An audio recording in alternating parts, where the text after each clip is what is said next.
majority of people in Britain are working class, and so would be very surprised to be told that they don't exist.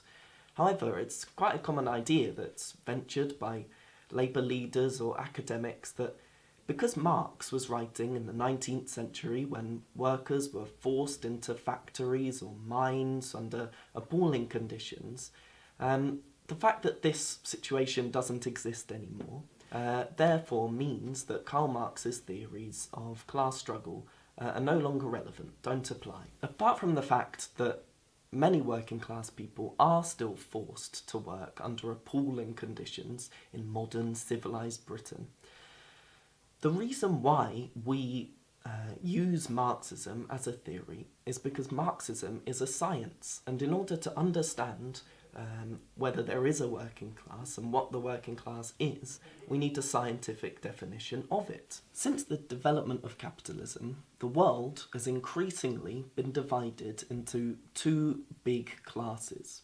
On the one hand, you have the ruling class, the capitalist class.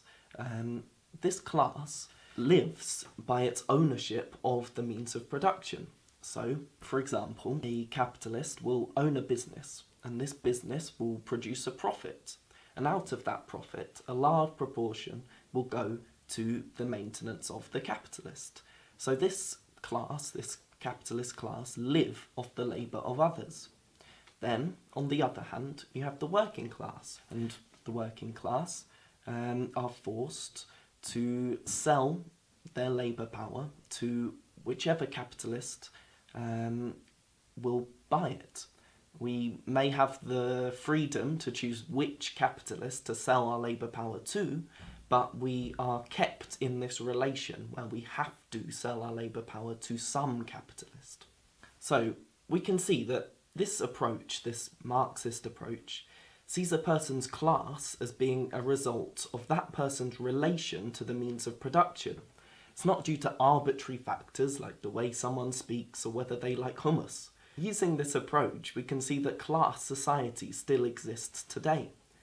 In fact, as Marx predicted, the development of capitalism has led to the working class growing in numbers. So, for example, on the one hand, we've seen the mass proletarianisation of the peasantry. The peasantry as a class barely exists anymore in Europe and many advanced capitalist countries.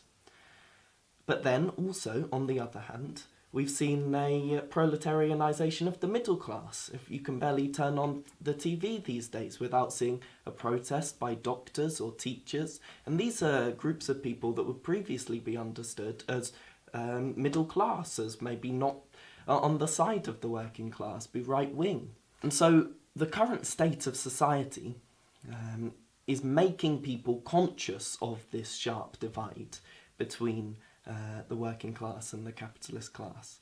And it is making people very conscious of what class they belong to. So, for example, the Social Attitudes Survey recently found that 60% of people consider themselves working class. And this is the same level as in 1983, which was the year before the miners' strike.